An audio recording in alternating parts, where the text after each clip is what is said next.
మామూలుగా మీరు చేసిన సినిమాలు ఒక 'కాశ్మీర్ ఫైల్స్' గాని, లేకపోతే 'కార్తికేయ 2' గాని, అలాంటి సినిమాల గురించి ఆలోచించుకున్నప్పుడు, అలాంటి సినిమాలని మీరెందుకు అటెంప్ట్ చేస్తారు?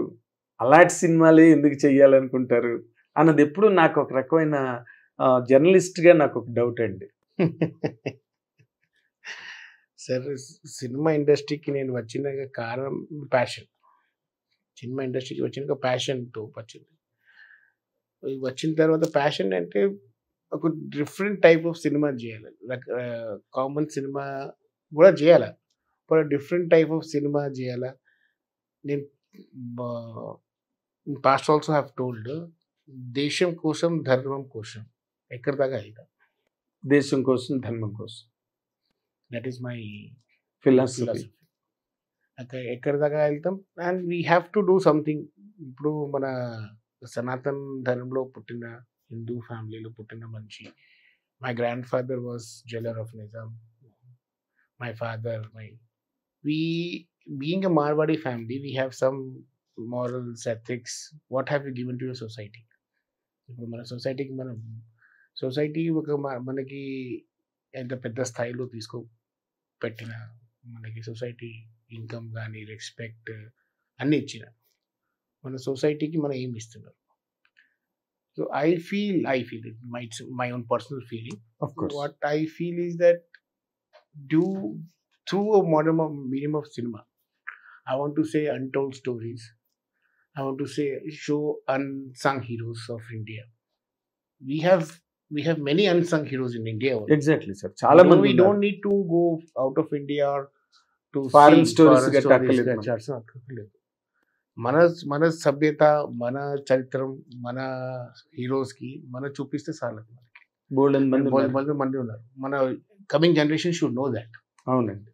మనం ఎప్పుడు దగ్గర చదివింది వేరే, వాస్తవం వేరే. అవునండి. ఇప్పుడు ఫాదర్ ఆఫ్ నేషన్ అన్న మాట మీద కూడా కాంట్రవర్సీ అవుతున్నది. గవర్నమెంట్ ఇవ్వలేదు అది father of nation Mahatma Gandhi, కానీ అది ఇంకో రకమైన యాజిటేషన్ లాంటిది. సో చదివింది వేరే, ఉన్నది వేరే. So in what way I'm very small sir, I'm not a big man that I can do something. But in what best మనకున్న స్థాయిలో నేను ఏం చేయగలుగుతాం ఆ ప్రయత్నం చేస్తున్నాను. దేవుడి దయ నుంచి ఆ ప్రయత్నంకి సమాజం, మీ అందరు ఆశీష్, అందరు value of people loving me so much, giving honour, that makes me more and more confident to work more. అదేలేండి.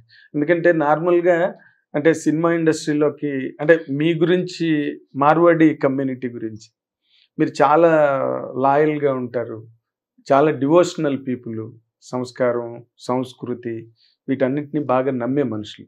కానీ బయట ఎలాగంటే మీరు బాగా బిజినెస్ కమ్యూనిటీ, ప్రాఫిట్ మోటోతో బిజినెస్లు చేస్తారని ఇలాగేదో అనుకుంటుంటారు. సినిమా ఇండస్ట్రీకి వచ్చే వాళ్ళు కూడా దాదాపుగా ప్రాఫిట్ మోటోతోనే వస్తారు. సినిమా చేస్తే దాని మీద ఎంత లాభం వచ్చింది, ఎంత సంపాదించుకున్నాం అనే క్యాలిక్యులేషన్. కానీ మీరు కంప్లీట్గా దానికి డిఫరెంట్గా ఉన్నారు. సినిమా లాంగ్వేజ్ ఏదైతే ఉందో దానికి డిఫరెంట్గా ఉన్నారు మీరు. ఎందుకంటే మీరు చెప్పే మాటలు ఎలా ఉన్నాయంటే ఒక ఫిలాసఫర్ చెప్పే మాటలు, లేకపోతే ఒక హిందూ బిలీఫ్ని బాగా నమ్మే మనిషి. ఈ రెండిటికి, సినిమా మేకింగ్కి మీ ఫిలాసఫీకి మీకు సింక్ కుదురుతున్నదా సార్? అంటే దిస్ ఆల్ బిజినెస్ కదా. బిజినెస్ ఐ ఫీల్ ఇప్పుడు ఏమో బిజినెస్ మనం చేస్తున్న టైంలో అందరికీ హిట్, ప్రాఫిట్, లాస్ అన్నీ ఉంటాయి సార్. అది క్యాల్కులేషన్స్ అందరూ మనబడి మైండ్లో అన్ని క్యాల్కులేషన్ చేస్తాం, అది ఓకే. మరి అదే ఇప్పుడు చెప్పినలాగా అంటే సరే, calculative risk taking is different matter. Calculative risk I feel that I take calculative risk and I'm succeeding in it also. Okay. మనకి ఏంటంటే డబ్బులు ఎక్కువ సంపాదించింది అది ఆశ పెట్టి బిజినెస్ నేను ఇప్పుడు చేయలేదు. At least I should not lose money then in that philosophy I work. Okay, ఎక్కువ లూజ్ అవ్వకుండా ఉంటే చాలు.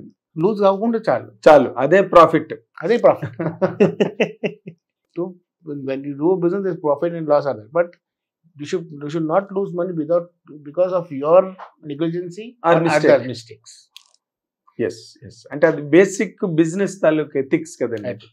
మన మిస్టేక్ల వల్ల, మన పొరపాట్ల వల్ల, మన మిస్టేక్ కి మనం లూజ్ అయితే ఓకే, వేరే మనిషికి మిస్టేక్ కి మనం లూజ్ అయితే రాంగ్ కదా.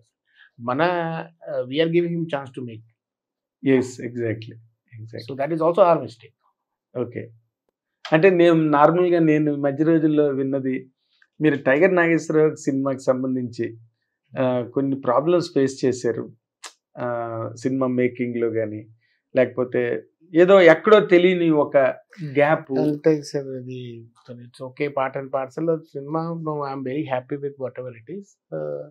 సినిమా అయిపోయింది. It was my dream project from 3.5 years నేను ఆ సినిమాతో ట్రావెల్ చేసింది. ఓకే, జనరల్కి ఎంత నచ్చలేవు. It was too much of competition also that time when the Tiger Nagarjuna release time, no? So it happened. So okay.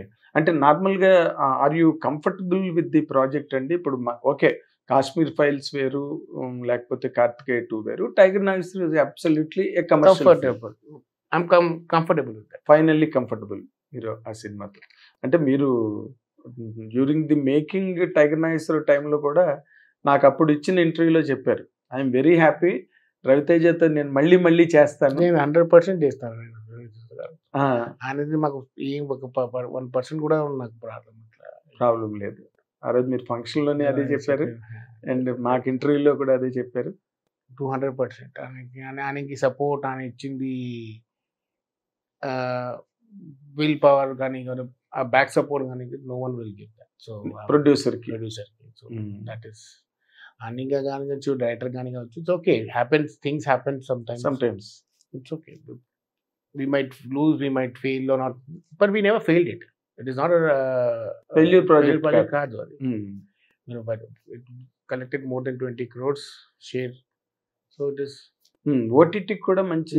It was for 15 days on top in Amazon. It was.